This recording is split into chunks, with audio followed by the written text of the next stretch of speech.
তো দেখো খাস্তা মুচমুচে হয়েছে, কত সুন্দর খাস্তা একদম, দেখতে পাচ্ছ? আর দেখো কত সুন্দর লেয়ার হয়ে গেছে।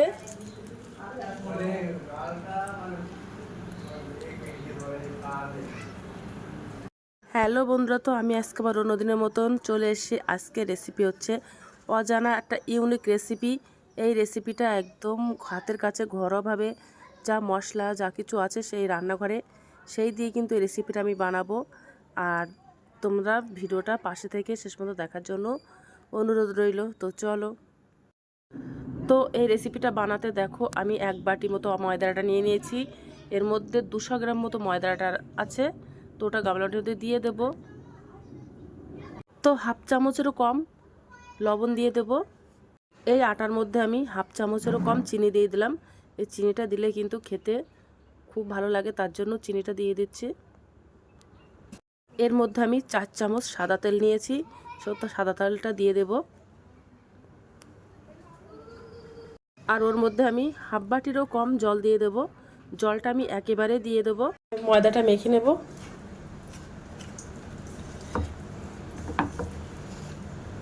আর এইভাবে মেখে নিলে এটা কিন্তু খাস্তা মুচমুচে হয়।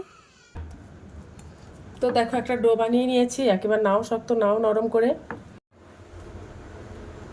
তো 10 মিনিটের জন্য ময়দাটা মেখে রেখে দেবো। এবার আমি একটা আলুর পুর বানিয়ে নেব।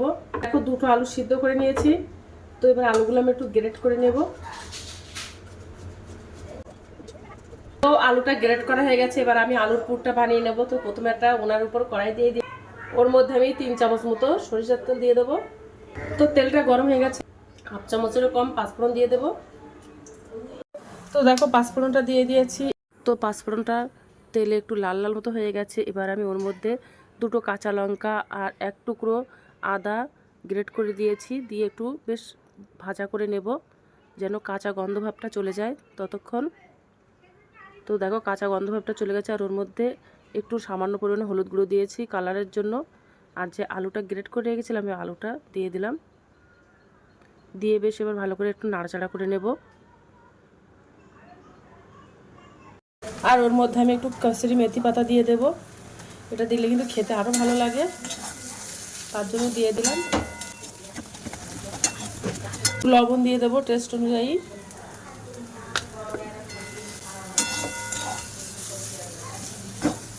চামচ একটু গুঁড়ো মশলা দিয়ে দেবো, সবজির যে গুঁড়ো মশলা ওইটা দিয়ে দেবো।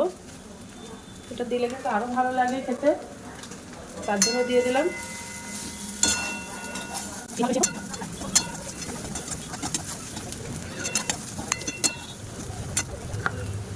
একটু জিরা গুঁড়ো দিয়ে দেবো।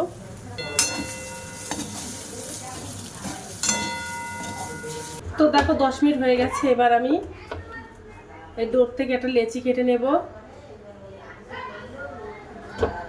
দেখো একটা লেচি নিয়ে নিয়েছি, নিয়ে একটা রুটি মতো বেলে নেব। একটু আটা দিয়ে দেব, দিয়ে এবার একটা রুটি বেলে নেব।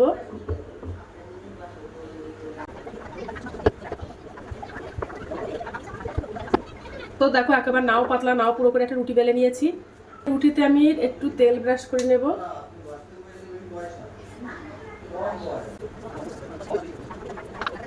এবার আমি উপর থেকে একটু আটা ছড়িয়ে দেব। এবার এখান থেকে একটু রুটিটা কেটে দেব ছুরি দিয়ে, কেটে এবার গোল করে দেব।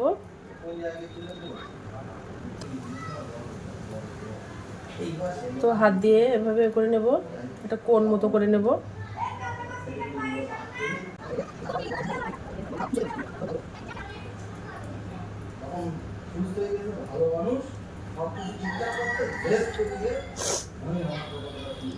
এখান থেকে একটু কেটে দেব, আর এখান থেকে মুড়ি দেব।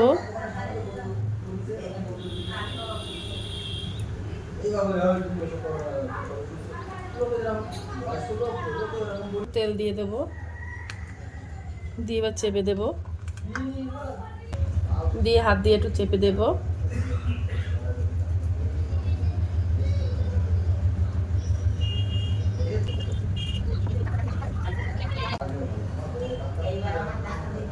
একটু বেলুনি দিয়ে বেলে নেব, দিয়ে একটু বড় করে নেব।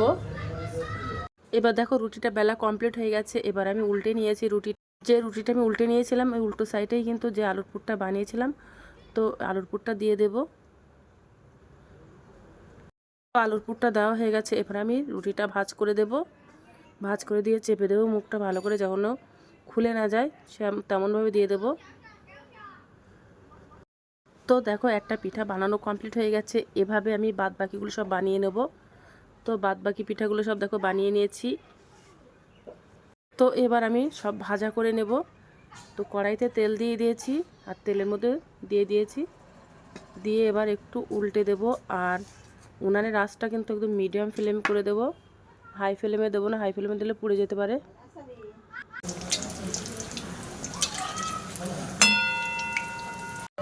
তো দেখো ভাজা করা হয়ে গেছে। এবার আমি তুলে নেব, তুলে নেব। তো দেখো কত সুন্দর লেয়ার পড়ে গেছে, দেখা যাচ্ছে কিন্তু লেয়ারগুলো কত সুন্দরভাবে। তো আজকের দিনের মতো ভিডিওটা এখানে শেষ করছি। তো আগামী দিন আবার চলে আসবো। তো টাটা, বাই বাই, সবাই ভালো থাকবে, সুস্থ থাকবে।